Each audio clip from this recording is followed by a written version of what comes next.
มี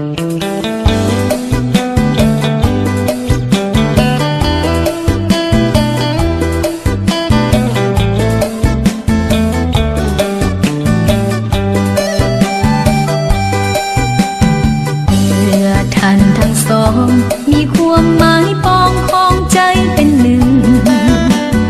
ด้วยความหักสุดซึ้งยืนยันว่าสองไม้ปองเป็นคู่ชีวิตทั้งสองหวังห่วงเป็นทองแผ่นเดียวคงอยู่สัวชีวีอดสู้จะอยู่